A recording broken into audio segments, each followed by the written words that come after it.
안녕하세요, 썰사남 구독자 여러분. 저는 60대 여자 구독자입니다. 최근 저는 막내를 출가시켰는데요. 30년이라는 과거로부터 이어져 왔던 그 이야기를 하나씩 여러분들에게 들려드리고자 합니다. 저는 20살이라는 이른 나이에 결혼을 했습니다. 결혼 상대는 저보다 10살 많았던 동네 아는 오빠였어요. 사랑해서 결혼한 건 아니었고, 가난했던 집안의 장녀라는 이유로 허울 좋은 집안의 맏며느리로 팔려간 거나 마찬가지였습니다. 그나마 다행이었던 건 저와 결혼한 남자가 나쁜 인간은 아니라는 것이었죠. 또 제 주변에는 그런 일들이 없지는 않았기 때문에 현실에 순응하는 게 그리 어려운 일은 아니었습니다. 솔직히 말하면 그런 일들이 흔하게 일어난다는 말도 아버지를 통해서 들은 이야기예요. 우리같이 못 사는 사람들은 다 이렇게 산다. 내 친구 딸내미도 얼마 전에 시집 갔다. 그때는 이 말을 철석같이 믿었죠. 그래서 나이 많은 아저씨들이랑 결혼하는 애들도 있다는데 10살 많은 남자랑 결혼하는 게 대수냐라고 생각하면서 저를 하루라도 빨리 해치우려는 아버지를 애써 이해하려 노력했습니다. 하지만 결혼한 지 얼마 되지 않아서 아버지의 말이 틀렸다는 걸 알게 되었어요. 저는 제 나이 또래 여자아이들이 다 저같이 사는 줄 알았는데 대학도 다니고 미팅도 하는 아이들이 많더라고요. 세상 어딘가에 저 같은 처지의 여자가 있기는 했겠지만 당시에 저는 저처럼 살고 있는 사람을 단 한 명도 보지 못했습니다. 젊은 시절을 즐기고 있는 20살 여자아이들을 보다 보면 질투도 나고 부럽고 여러 가지 감정이 교차하고는 했어요.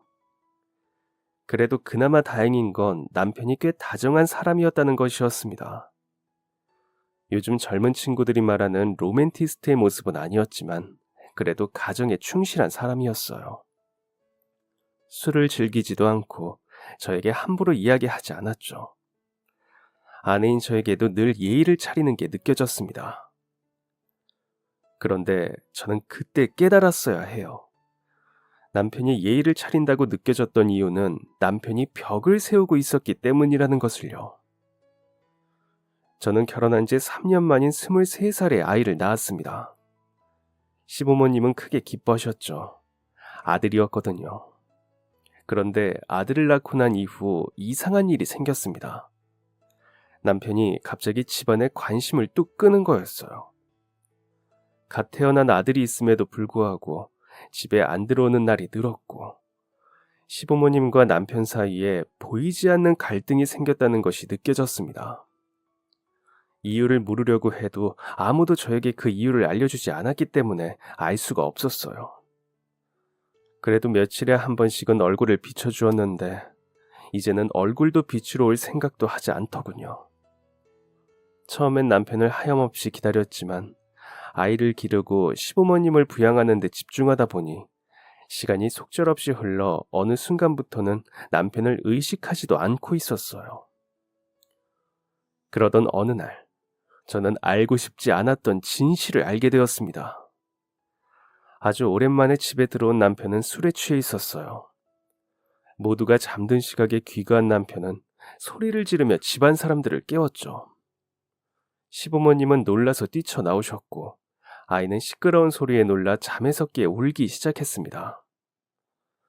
술을 안 마시는 사람은 아니었지만 한 번도 만취해서 집에 들어온 적이 없었어요. 게다가 이렇게 술주정을 할 만한 사람도 아니었죠. 저는 당혹감을 지울 수 없었습니다. 저는 우는 아이를 품에 안고 거실로 나갔습니다. 남편과 시아버지가 실랑이를 하고 있더군요. 하지만 연로한 시아버지가 건장한 남편을 힘으로 어찌할 도리는 없었습니다. 시아버지는 자꾸만 남편을 내쫓으려고 하셨어요. 아무리 술에 취해 들어왔어도 씻기고 재우면 될 텐데 왜 굳이 내보내려고 하시는지 이해가 되지 않았죠. 나중에는 아예 이러지 말고 나가서 얘기하자라고 하시더라고요. 저는 그 광경을 보며 기시감을 느꼈습니다. 남편은 시아버지를 거칠게 뿌리치고 표효하듯이 소리쳤습니다. 내가 무슨 죄가 있다고 이래? 어딘가 억울해 보이는 모습이었죠. 시부모님은 어쩔 줄 몰라 하며 남편을 끌어당겼지만 남편은 꿈쩍도 하지 않았습니다. 그 순간 남편이 번뜩이는 눈빛으로 저를 바라보았어요. 그래, 이게 다 당신 때문이야. 뭐하러 10살이나 많은 남자한테 시집을 와? 죽어도 시집 못 간다고 악을 썼어야지. 왜 가만히 있는 제게로 화살이 향한 건지 모를 일이었죠. 시어머니는 남편의 등짝을 찰싹찰싹 때리며 조용히 하라고 하셨고, 제게는 어서 아이를 데리고 방으로 들어가라고 하셨습니다. 제가 주춤거리며 뒷걸음질 치자 남편은 또다시 소리를 쳤어요. 어딜 가? 끝까지 들어! 저는 그 자리에서 굳어버렸습니다. 시아버지가 저를 방으로 밀어넣듯 하셨음에도 들어갈 수 없었어요. 왜인지 남편이 하려고 하는 말을 들어야 할 것 같았습니다. 남편은 시부모님에게 이렇게 말했어요. 그렇게 손주가 갖고 싶으셨습니까? 그깟 핏줄이 뭐라고 아들을 이혼까지 시켜요, 예? 누군가 제 머리를 치고 지나간 것 같았습니다. 나는 남편과 이혼한 적도 없고 이혼하고 싶었던 적도 없는데 이혼이라니. 남편이 하는 말은 자신에게 이혼 경력이 있다는 것과 같았습니다. 남편은 더 이상 술에 취한 것으로 보이지 않았어요. 자식 못 낳는 며느리라고 쫓아낸 거라면서요. 나는 아내가 나한테 정이 떨어진 줄 알았어요. 하긴 잘 살던 와이프가 갑자기 이혼하자고 했을 때부터 내가 알아봤어야 했어. 그러니까 이 일을 정리해보자면 남편은 한 번 결혼을 한 적이 있었고 갑작스럽게 전 아내에게 이혼 요구를 받은 거였습니다. 이혼하고 싶지 않았지만 아내의 요구로 이혼하게 된 거죠. 그때는 몰랐는데 자식을 낳지 못한다고 시부모가 지독하게 괴롭히셨더군요. 이 사실을 알고 나니 남편도 시부모님도 모두가 원망스러웠습니다. 왜 하필이면 아이를 낳은 이 시점에 이런 사실을 알려주는 건지. 아내에게 버림받았다는 상실감에 어쩔 수 없이 나를 아내로 받아들인 남편과 시바지가 필요해서 나를 며느리로 삼은 시아버지를 보니 구역질이 나더군요. 저는 그 자리에서 버티지 못하고 아이를 둔 채 뛰쳐나왔어요. 결혼 후 딱 2번 발걸음했던 친정에 가서 한동안 지냈습니다. 그 사이에 남편과 시부모님이 몇 번 찾아오셨지만 저는 이를 악물고 버텼어요. 아이가 너무나도 보고 싶었지만 그 사람들의 얼굴을 볼 자신이 없었습니다. 그렇게 일주일 정도가 지났을까요? 멀리 일하러 나가셨던 아버지가 집에 오셔서 자초지종을 들으셨습니다. 아버지는 저를 부르시고는 이렇게 말씀하셨어요. 남자가 이혼 한 번 한 게 무슨 흠이냐? 첩을 끼고 사는 것도 아니고 전 부인을 잊지 못해서 그러는 걸로? 아휴, 여자가 너무 그러는 거 아니다. 어? 여자가 질투가 심한 것만큼 보기 싫은 게 없어. 아버지 눈에는 이게 질투로 보이세요? 이혼한 건 그래, 그렇다 쳐요. 그런데 지금은 내가 아내잖아요. 나한테 조금의 미안함이 있었다면 적어도 내 눈앞에서 그래서는 안 되죠. 할 말이 더 많았는데 저는 말을 잇지 못했습니다. 아버지가 손을 힘껏 올리더니 제 뺨을 내리치셨거든요. 쩍 하는 소리가 났고 살이 찢어지는 듯한 고통이 찾아왔습니다.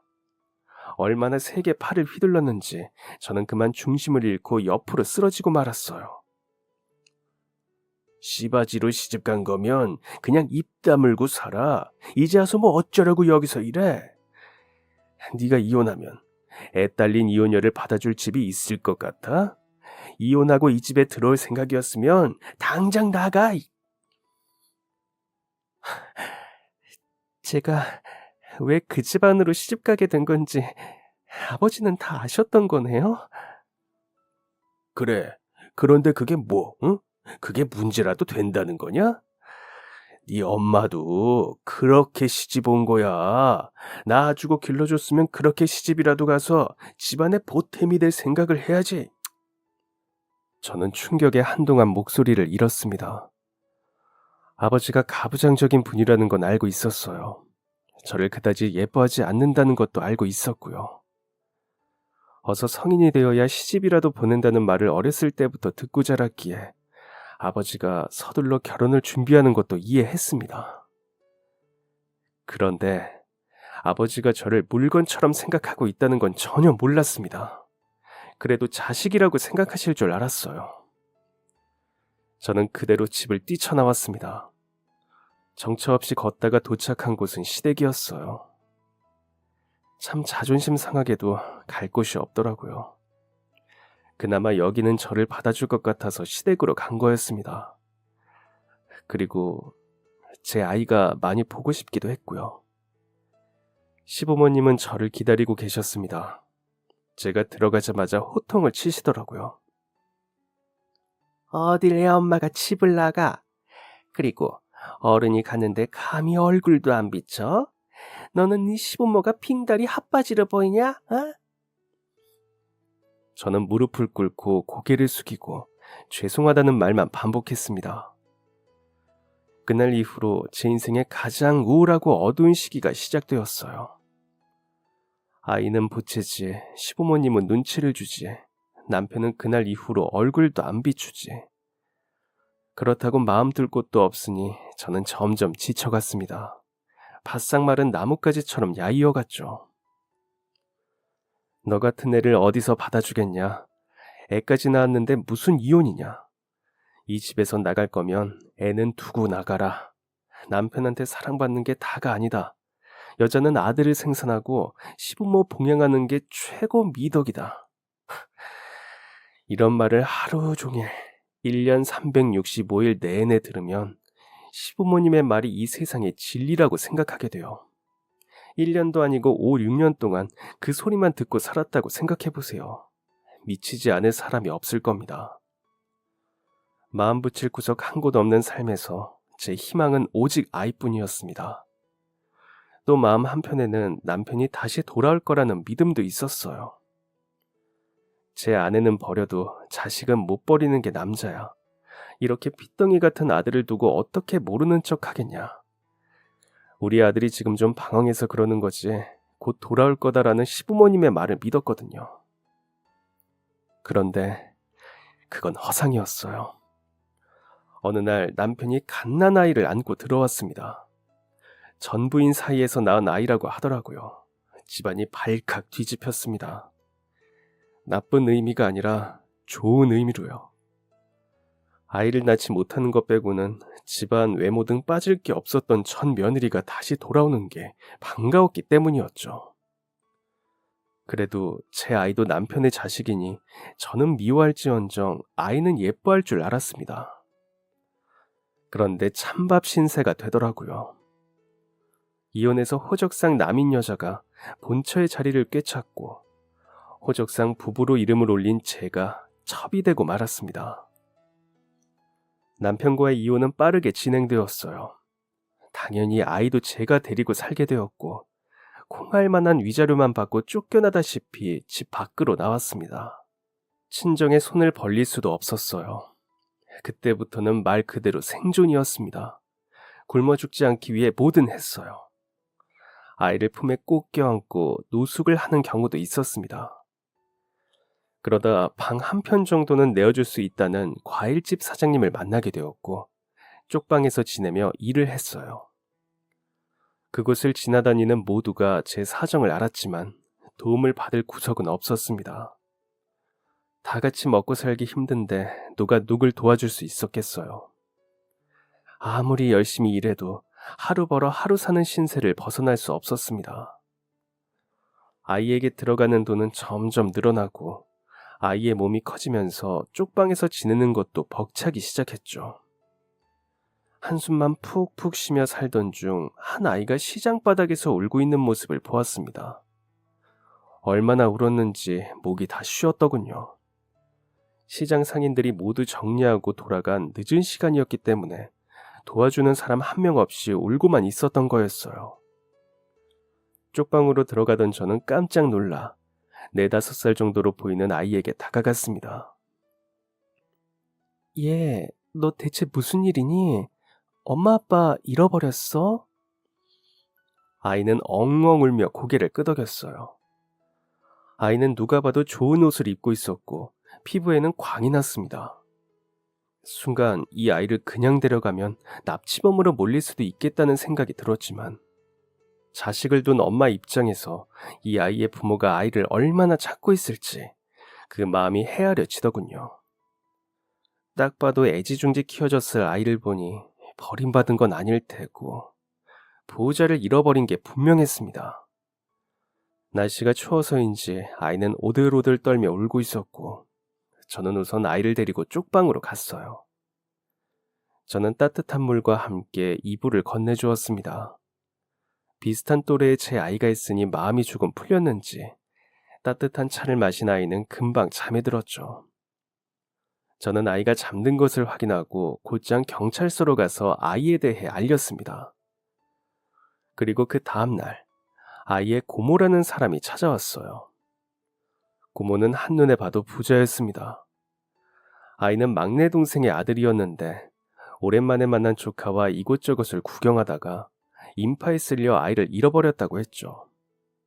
시장 쪽에는 발걸음도 하지 않았는데 대체 어떻게 여기까지 흘러 들어온 것인지 영문을 모르겠다며 저에게 거듭 감사 인사를 건넸어요. 여자의 몸으로 홀로 아이를 키우며 별의별 무시를 다 받았는데 부잣집 사모님처럼 보이는 사람이 계속 머리를 숙이니 어찌할 바를 모르겠더라고요. 이 추운 날씨에 애 혼자 밤새 떨고 있었을 것 생각하면 아휴, 아직도 눈앞이 아찔해요. 정말 감사합니다. 저는 괜찮다고 말하며 아이와 고모를 보내려 했습니다. 그런데 그때 아이의 고모가 뜻밖의 질문을 했어요. 실례가 드는 질문일 수도 있는데 혹시 여기서 아이와 함께 지내시는 건가요? 성인 2명은 절대 못 놀 공간에 짐이란 짐은 우겨놓고 아이와 지내던 그 쪽방을 의미하는 것이었죠. 저는 얼굴이 시뻘개져서 서둘러 쪽방문을 닫았습니다. 아이고, 곤란하게 해서 정말 죄송해요. 그냥 저는 정말 죄송해요.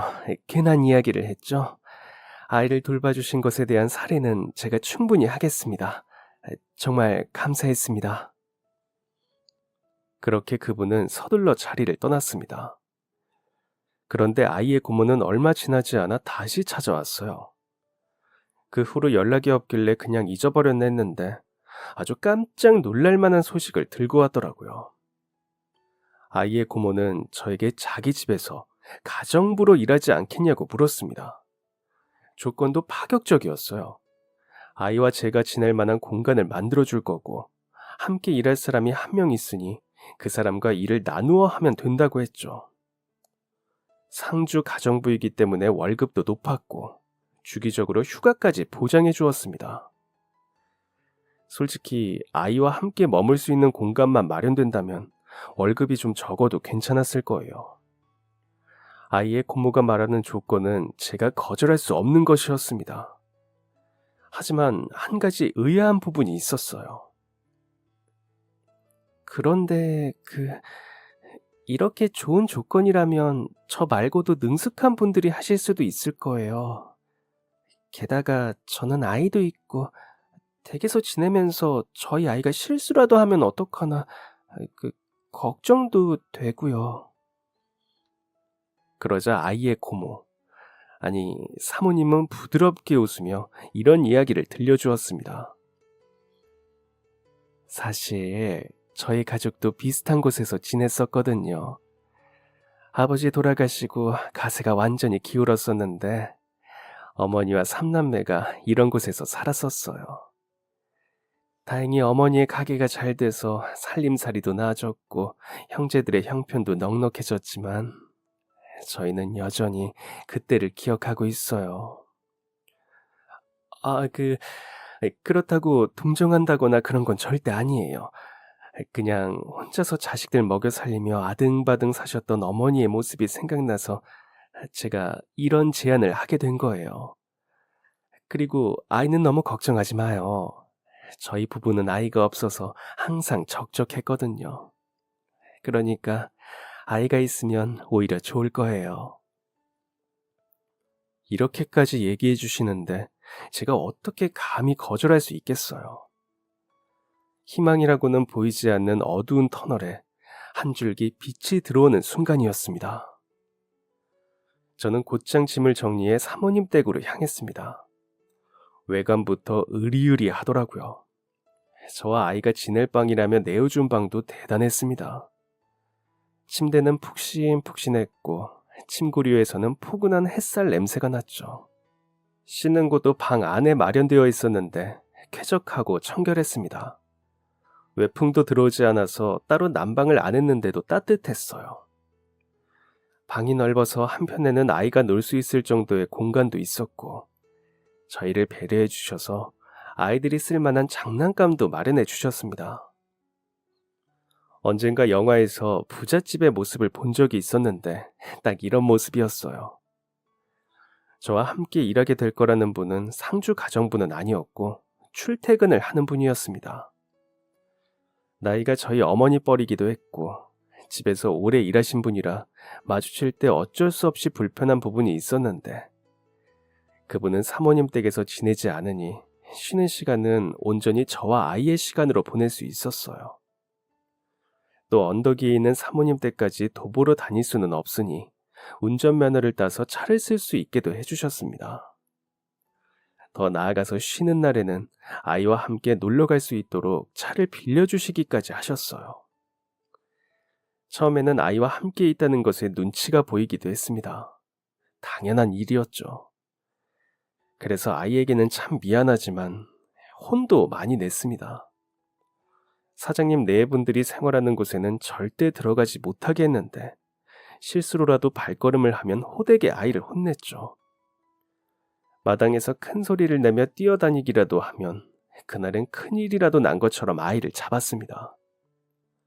사장님 네 분들이 지내는 곳에 들어가지 못하게 하는 건 당연한 것이지만 마당에서 뛰어노는 것 정도는 아이가 큰 소리로 웃으며 뛰어다니는 것 정도는 품어줘도 됐지 않을까 싶습니다. 두 분이 안 계신 상황이었다면요. 하지만 그때 저는 매우 미성숙했고 이런 환경에서 일하는 것을 놓치고 싶지 않았어요. 그래서 당시에는 이렇게 하는 게 아이를 위한 일이라고 생각했습니다. 조금 엄하게 대하기는 하지만 아이를 진짜 위한다면 아이가 계속해서 이런 환경을 누릴 수 있도록 엄마로서 최선을 다해야 한다고 생각했어요. 그런데 그 생각이 깨져버리는 사건이 생겼습니다. 그리고 그 중심에는 사장님 부부가 있었어요. 그날은 아이를 혼낸 다음 날이었습니다. 평소보다 크게 혼이 난 아이는 다음날 아침까지도 기가 죽어 있었죠. 풀이 죽은 아이의 모습을 보니 마음이 아팠지만 이것이 아이를 위한 일이라고 생각했습니다. 사장님 부부는 아이가 꼭 인사를 하고 학교에 가길 바라셨어요. 그래도 한 지붕에 사는 사이인데 하루에 한 번은 얼굴은 봐야 하지 않겠냐는 것이었죠. 그래서 아이는 본체와 지나는 방의 거리가 있음에도 매일 인사를 했습니다. 그러면 사장님은 좋은 꿈 꿨냐며 안부를 묻고 학교에 가는 아이에게 가끔은 용돈도 주셨죠. 그날도 마찬가지였습니다. 아이를 배웅하고 들어오니 사모님이 저를 부르시더군요. 착 가라앉은 목소리에 심장이 덜컹했습니다. 혹시라도 제가 무언가를 잘못했을까 봐요. 사모님은 저를 응접실에 앉히곤 손수 차를 내려주셨습니다. 사모님, 그런 건 제가 해도 되는데요. 괜찮아요. 이 정도도 제 손으로 못하면 되겠어요. 그렇게 말씀하시곤 저에게 차를 내어주셨습니다. 마른 입을 축이고자 차를 홀짝이고 있는데 사모님이 이야기를 시작하셨어요. 어제 현우 심하게 혼냈죠. 저는 깜짝 놀랐습니다. 저는 한 번도 현우를 큰 소리로 혼낸 적이 없습니다. 혹여나 함께 있는 사람들에게 불편함을 줄까 봐요. 분명 어제도 그랬는데 아이가 오늘 축 처져 있어서 그랬나 싶어 서둘러 해명했습니다. 혹시 아침부터 현우가 우울해 보여서 기분이 안 좋으셨나요? 죄송해요. 아침은 활기차게 시작해야 하는 건데 제가 괜히 두 분 심기만 어지럽히고. 앞으로는 저도 주의하고 현우도 주의하겠습니다. 어쩔 줄 몰라 손끝을 뜯으며 주절주절 변명을 했는데도 사모님은 아무 말씀 없으셨습니다. 또다시 심장이 쿵 하고 떨어지는 것 같았어요. 사모님이 어떤 표정인지도 보지 못하고 속으로 생각했죠. 세상에, 정말 화가 나신 거야. 집에서 일하라고 부른 사람들이 기분 안 좋은 티를 팍팍 냈으니 무슨 생각이 드셨겠어. 이건 쫓겨나도 할 말이 없는 일이야. 그런데 여기서 쫓겨나면 나는 어떡하지? 모아둔 돈으로는 뭘 할 수가 없는데. 그러던 그때 사모님의 잔잔한 목소리가 제 귓가에 울렸어요. 나는 지금 성미 씨를 탓하려고 부른 게 아니에요. 그러면 왜 저를... 사모님은 숨을 크게 들이마시더니 천천히 내뱉었습니다. 자식 교육은 부모가 해야 하는 것이니 내가 왈가왈부할 것도 아니고, 난 부모가 되어본 적이 없으니 성미 씨의 마음을 완전히 이해하지는 못하지만 그래도 이 얘기는 해야 할 것 같아요. 저를 바라보는 사모님의 눈에는 여러 가지 감정이 섞여 있는 듯 했어요. 현우 말이에요. 나는 현우가 아이다움을 잃지 않았으면 해요. 저는 사모님의 말을 이해하지 못했습니다. 그게 무슨 말씀이신지. 사모님은 천천히 지금까지 한 번도 듣지 못했던 이야기를 들려주셨습니다. 내가 아이를 갖지 못하는 몸인 건 알고 있죠. 처녀 시절에는 아들이 좋네, 딸이 좋으네라는 생각도 해보고, 결혼해서는 남편과 아이를 낳으면 뭘 해줄 건지, 어떤 아이로 키울 건지 이야기도 많이 했죠. 그런데 아무리 기다려도 아이는 찾아오지 않았어요. 그렇게 지난 세월이 20년이 넘었네요. 이쯤 되면 어떤 생각을 하게 되는지 아나요? 저는 모르는 세상의 일이었기에 또다시 주저하다가 천천히 고개를 저었습니다. 아들이고 딸이고 상관없어요. 영민한 아이가 태어나든 아니든 상관없어요. 그저 내 자식으로 태어나만 주면 그만인 거예요. 저는 사모님이 왜 저에게 이런 말을 하는지 이해가 되지 않았습니다. 사모님은 그런 제 생각을 다 안다는 듯 계속해서 말을 이었죠. 밭에 씨앗을 심고 아무리 많은 물을 주어도, 아무리 열심히 돌봐주어도 열매 맺는 데는 어쩔 수 없는 시간이 걸려요. 난 사람도 마찬가지라고 생각해요. 한 아이가 무사히 어른이 될 때까지는 그만큼의 시간이 필요하다고요. 저는 사모님의 말을 이제야 이해했습니다. 얼굴이 빨개졌어요. 현우가 오늘따라 우울해 보이더라고요.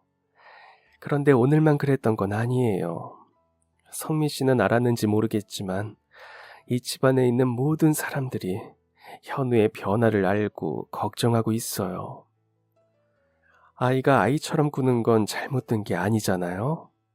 그러니 현우에게 너무 그러지 말아요. 성미 씨가 얼마나 큰 부담을 가지고 있는지는 나도 알아요.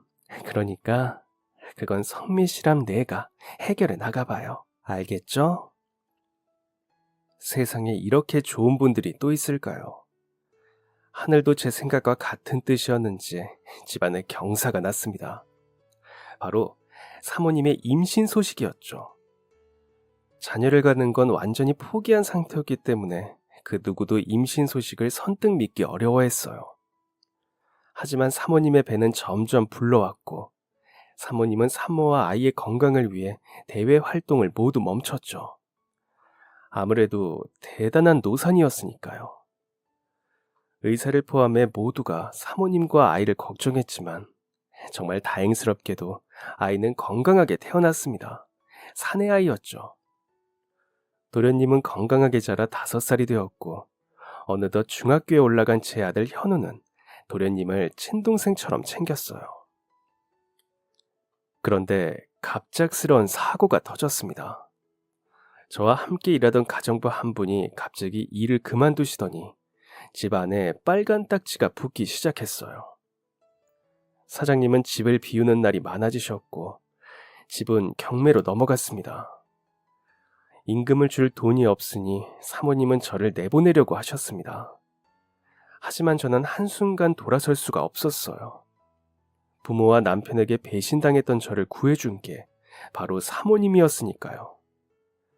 하지만 사모님의 완강한 뜻을 거스를 수는 없었고 저는 사모님 댁과 가까운 곳에서 지내며 사모 사장님의 근처를 맴돌았습니다.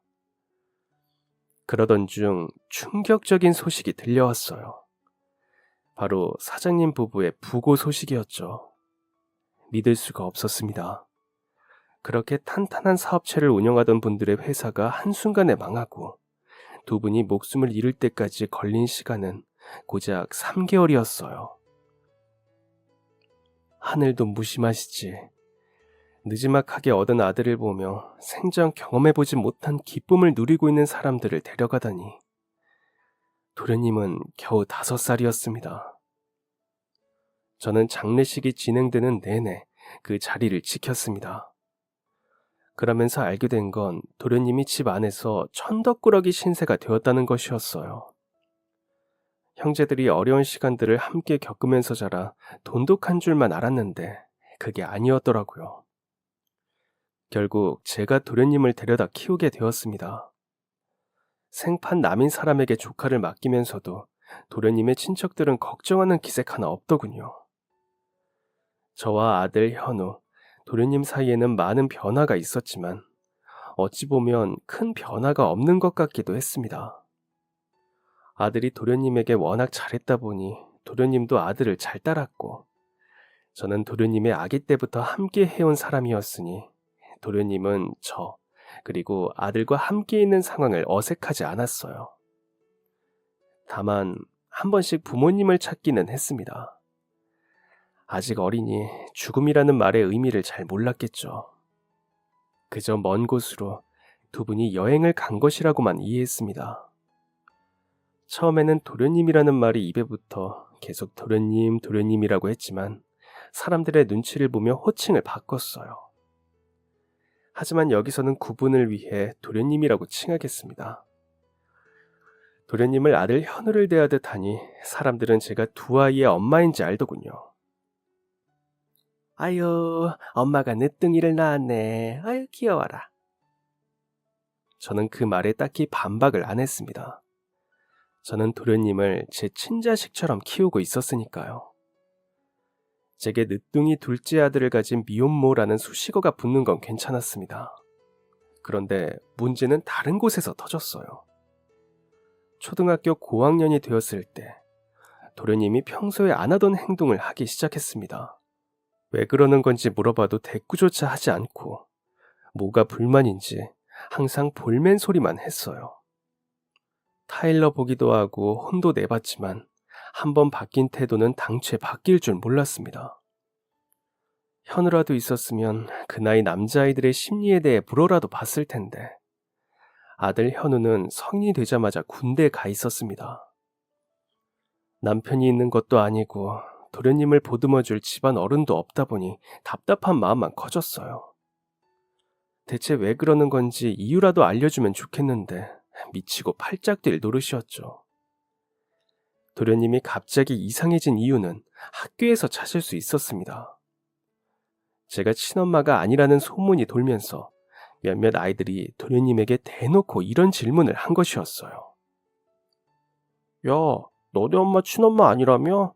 그럼 너네 친엄마는 어디 있어?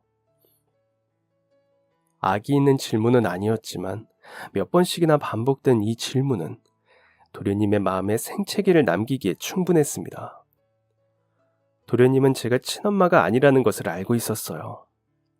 그러나 나를 키워주는 사람이 내 친엄마가 아니라는 사실을 계속 상기시킬 이유는 없었습니다. 도련님의 학교 친구들이 가만히 있는 잔잔한 호수에 돌을 던진 것이었어요. 돌 때문에 생긴 파장은 점점 커지더니 이윽고 이런 생각을 하기에 이르렀습니다. 왜 입양할 것도 아니면서 나를 키우는 거지? 이유가 뭐야? 이 생각이 반항심으로 커진 이유는 도련님이 저와 아들의 대화를 듣고 제가 도련님의 부모님의 집에서 일하던 가정부라는 사실을 알고 있었기 때문이었습니다. 저는 도련님이 이것까지는 모를 거라고 생각했어요. 하지만 알고 있었더군요.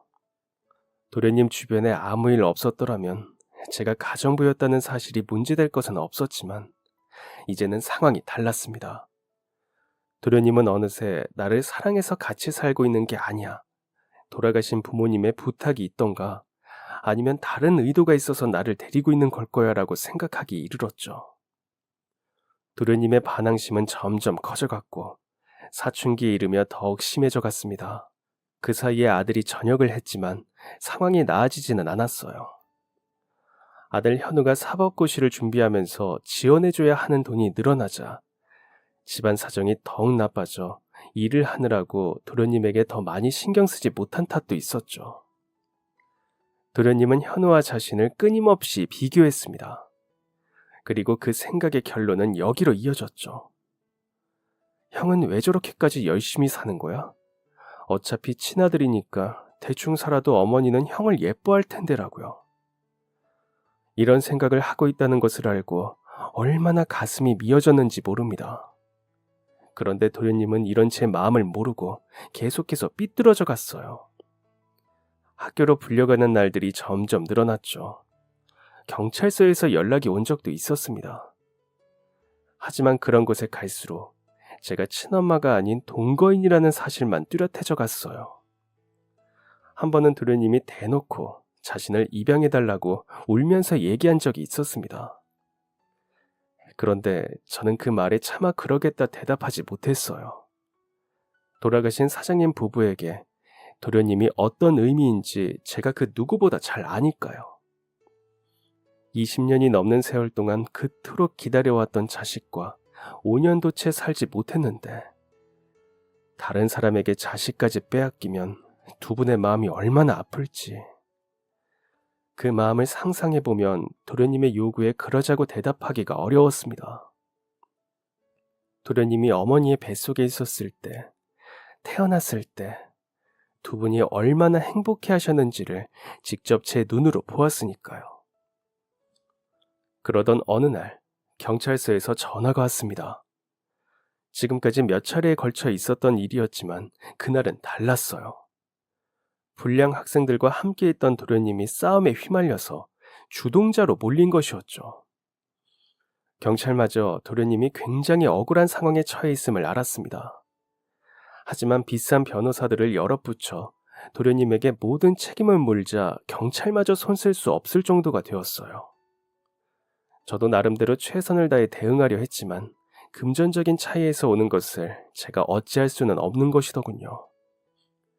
그렇게 발만 동동거리고 있을 때 현우가 대학교 교수님을 모시고 왔습니다. 현우가 법대를 다닐 때 잘 챙겨주셨다고 이야기를 들었던 교수님이었죠.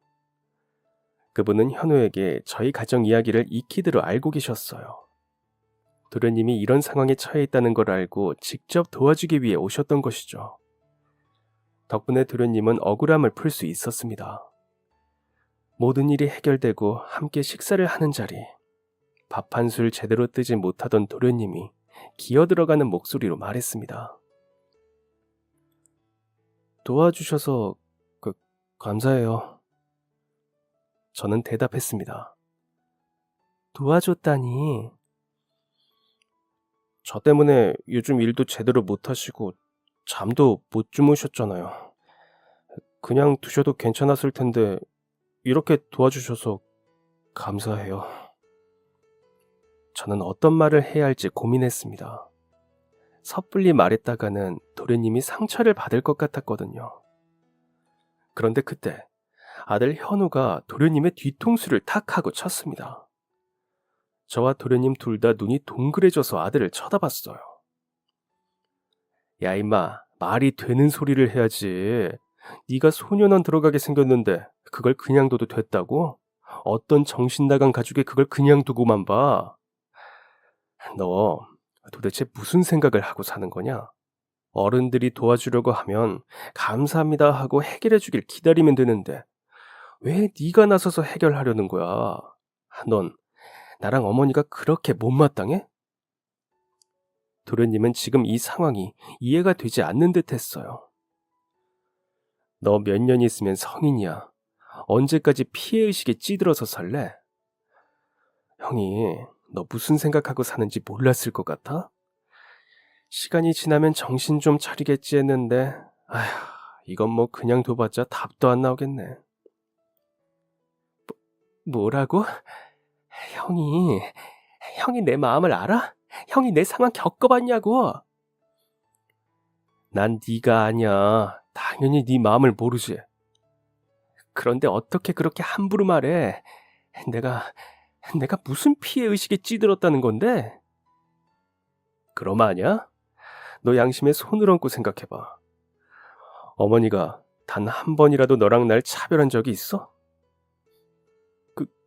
그게 뭐가 중요해? 형은 친자식이고 난 그냥 남이잖아. 하다못해 양자도 아니라고. 현우는 씩씩거리는 도련님을 향해 덤덤한 말투로 말했어요. 너 1년에 법원으로 접수되는 친족 상해 사건이 몇 건이나 될 것 같냐? 핏덩이 같은 자식을 갖다 버리는 사람은 몇이나 될 것 같아. 네가 생각하는 진짜 가족은 핏줄로만 이어지면 되는 거야? 네가 생각하는 가족은 어떤 모습인데? 가장 힘들 때 힘이 되어주고 아껴주는 게 가족 아니야? 응? 그럼 우린 어떤데? 너 진짜로 우리를 가족이 아니다 말할 수 있어? 직설적이고 지극히 현실적인 말이었습니다. 도련님은 충격받은 얼굴을 하고 있었어요. 너도 이제 충분히 스스로 생각할 수 있는 나이지. 그러니까 현실을 피하려고 하지 마. 네가 생각하는 게 정말 진실인지, 네가 외면하고 있는 사실은 없는지 잘 생각해 보라고.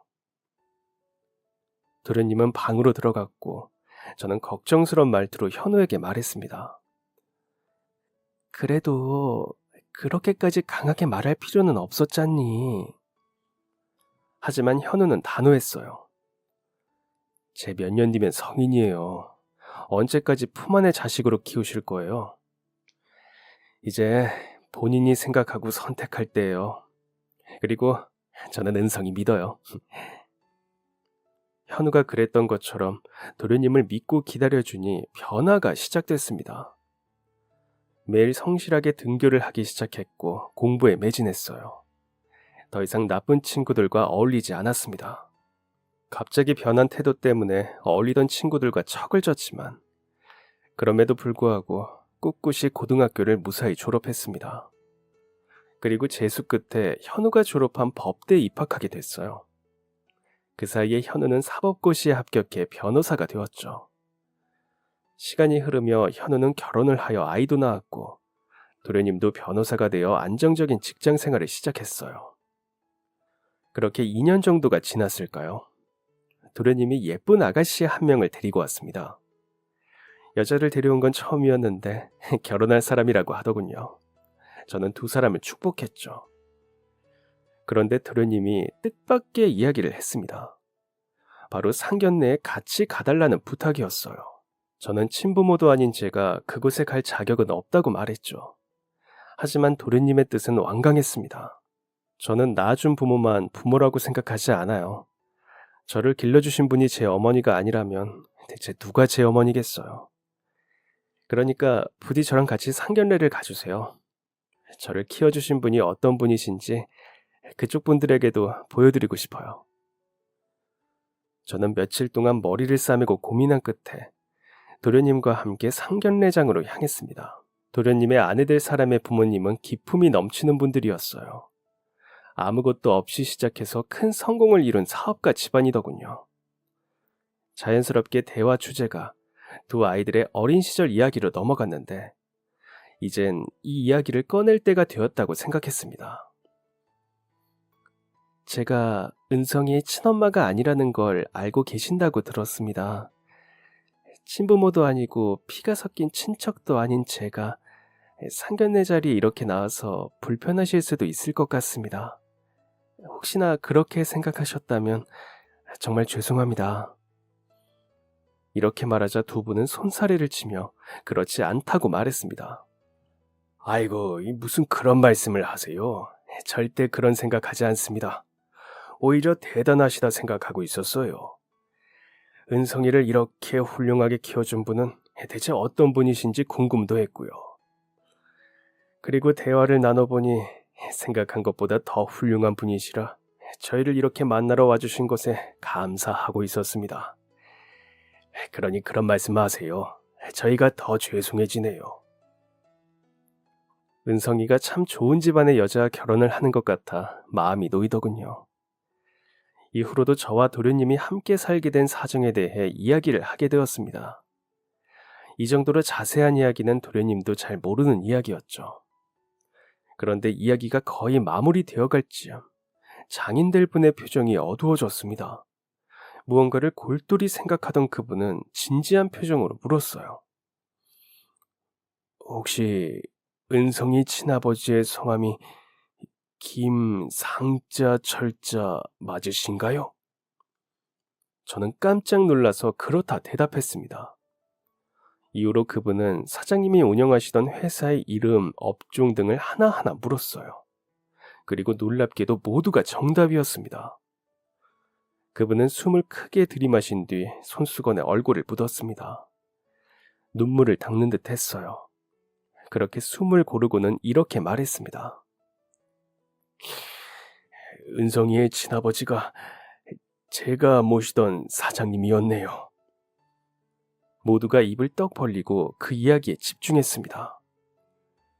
제가 이렇게 회사를 키울 수 있었던 데는 김 사장님의 가르침이 있었기 때문이었어요. 장모될 분도 놀라서 물었습니다. 어머, 그럼 당신이 매일같이 말하던 그 은사님이 은성이의 아버지라는 말인 거죠? 장인은 고개를 끄덕였습니다. 아이고, 이 세상에 이런 일이 다 있나. 제가 이 세상에서 가장 존경하는 분이 은성이의 아버지입니다. 사회초년생이었던 시절 그분의 경영 철학을 보면서 많은 걸 배웠어요. 직원들을 대하는 태도, 거래처와 신뢰를 쌓는 방법. 그런데 갑자기 회사가 문을 닫고 소식을 알 수 없어 슬펐는데 이렇게 사장님의 흔적을 보게 되네요.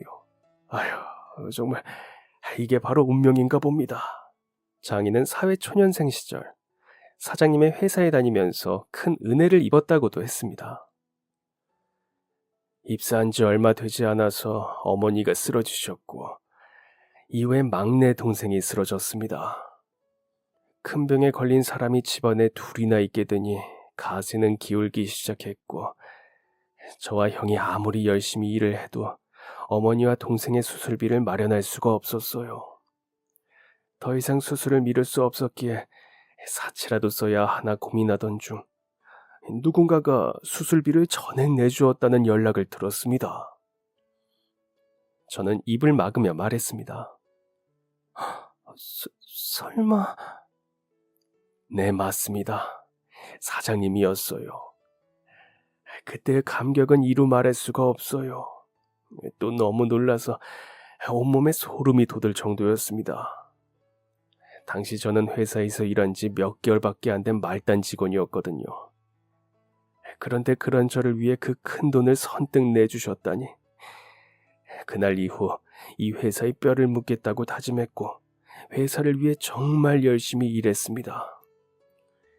사장님이 안 계셨다면 저는 지금까지 빚쟁이들에게 쫓기고 있을지도 몰라요. 그럼 아내를 만나지 못했을 거고 우리 딸도 이 세상에 없었겠죠. 저에게 사장님은 단순히 월급 잘 주는 사장이 아니었어요.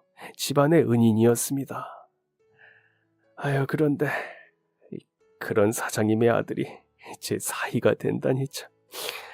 이게 얼마나 감사한 일인가요? 도련님은 눈물을 흘리고 있었습니다. 자신이 모르던 친부의 이야기를 처음 들은 거니까요. 저도 놀라웠는데 도련님은 어떨까요? 이후 장인어른은 오랫동안 살며 이곳저곳에 세월의 흔적이 남은 저희 집을 전체 리모델링 해주었고, 아들 현우에게는 좋은 차를 선물해 주었죠. 둘이서 작게 시작하고 싶다던 도련님에게는 아파트 하나를 해주었고 말이죠. 도련님은 세상에서 가장 사랑받는 사위일 것입니다. 저 또한 가장 존경받는 사돈이겠죠. 도련님, 아니, 이제는 제 아들이 된 은성이에게 행복하냐고 물은 적이 있습니다. 은성이는 자신이 이 세상에서 가장 행복한 사람일 것이라고 자신있게 말했죠. 은성이는 결혼 후 저의 정식으로 아들이 되었습니다. 참 멀리 돌아왔네요. 60이 넘은 지금 이렇게 사연을 적으며 제 인생을 돌아보니 참으로 많은 일이 있었구나 싶습니다. 힘든 시간도 많았지만 결국은 이렇게 행복한 사람이 되었으니 세상엔 감사하지 못할 것이 하나도 없는 듯합니다. 그럼 지금까지 사연 들어주셔서 감사합니다. 사연이 재밌으셨다면 구독과 좋아요 부탁드려요. 감사합니다. 안녕히 계세요.